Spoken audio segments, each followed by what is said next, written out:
Today we're going to talk about business names. Do you actually have to have a business name when you're doing field inspections? And if so, how do you get one? Well, I do want to first start off with telling you, you don't actually have to have a quote-unquote registered business name to get started as a field inspector, unless, of course, you choose to have one.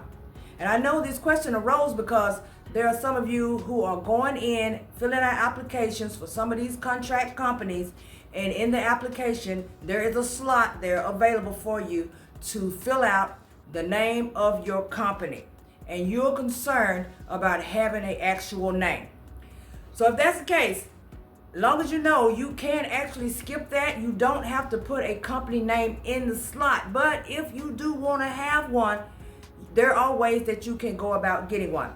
So I wrote down a couple of little notes here for me in order to help you out at least a little bit. But I do want to say from the start that before you get a company name, I would strongly suggest that whatever name you are using as a field inspector from the start, let's say for instance, if you set up an email and you're using a particular name, make sure that name is not already being used somewhere else. Because you see, sometimes we can use a name that belongs to someone else. And when I say belongs to someone else, that means that they have trademarked that name. It has been registered with their state and everything.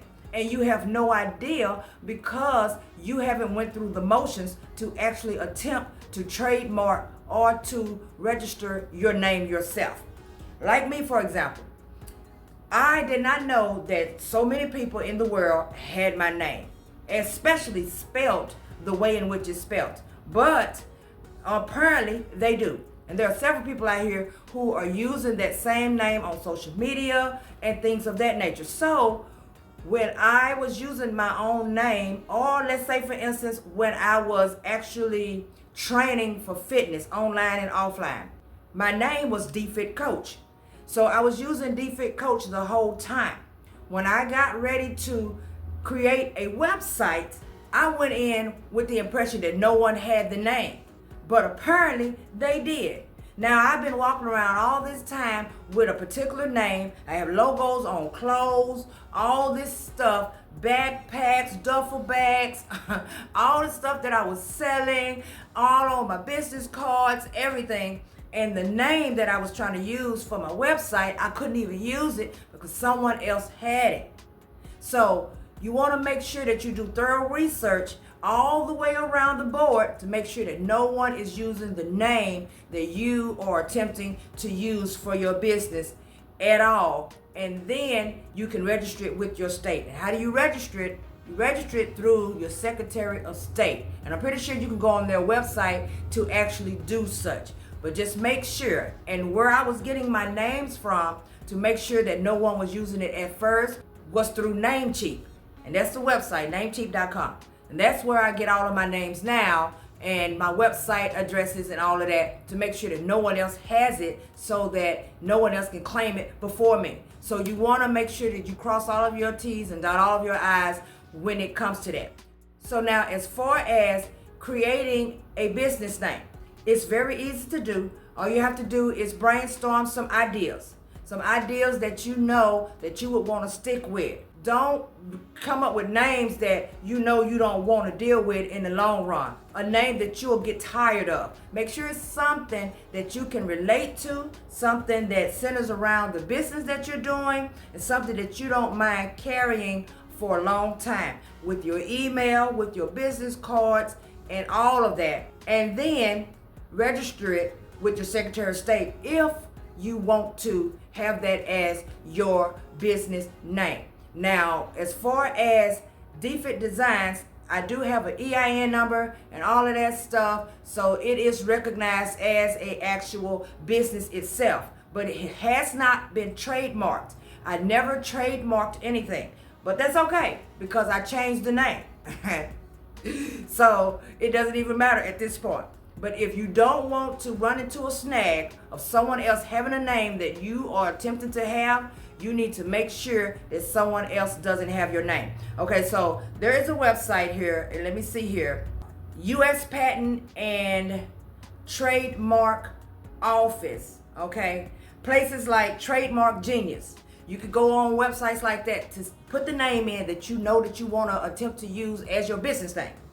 And if the name pops up as unavailable, then you know you can't use it. You will have to figure out another way to use that name if you're adding numbers or whatever on the end, or just change it up all the way around. So this is stuff that I didn't do from the beginning, and that's where I hit those snags at. And when I realized I couldn't use the name that I had been carrying forever, when I got ready to register it, I was slumped. I was like, oh my goodness, how is it someone else with the same name that I have?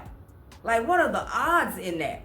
But I guess the odds are high, being that there's so many people in this world. All right, so you want to make sure that no one else is using it. Okay, so once again, places like Trademark Genius, you can use that website to check and see if someone else has the name that you are attempting to use. Okay, and U.S. Patent and Trademark Office is the type of offices that you would use to actually trademark your name. Okay, now the prices to trademark your business name, okay, as you can imagine, the prices can get up there. So I don't want to quote any prices because I don't know exactly how much it'll cost for you based on where you are, because all of that plays a role. You know what I'm saying? If I say it costs a certain amount here, and you say, what, it costs such and such over here, you know, then it'll get people confused and thinking that they're getting ripped off on getting their business name registered and getting their stuff trademarked. And that's not the truth. Everything is different based off where you are. We all know that, of course.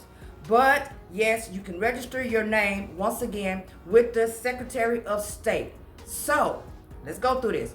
Brainstorm some names. Make sure you know that's exactly what it is that you want to use and be able to carry. Make sure you can be able to put it on business cards, emails, websites, all of that, on your profiles, all around the board. You want to be recognized, and all of it to blend in together and become a brand, because that's what you will have done. You will have branded yourself.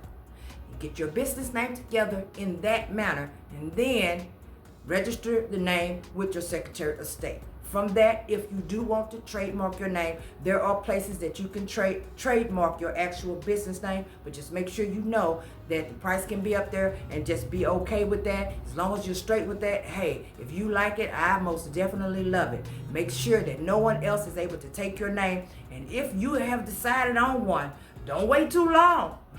Do not wait too long if this is the path that you know you want to take when it comes to getting a business name. Because if you do, you will look around and someone else will have it. But back to the basic, when it comes to field inspection, you do not actually have to have a business name. Does it make you look more professional? I'm pretty sure it does. Everything makes you look more professional. To have a business number, to have business cards, to have business resumes, everything makes you look a little bit more professional. But do you actually have to have it?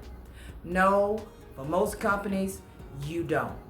And with that being said, I hope that was helpful for any of you who are needing that type of information. But in the meantime, you know exactly what to do. Like, subscribe, turn on the notification bell, because I will be bringing you back something later. Thank you guys so much for watching. Enjoy the rest of your day.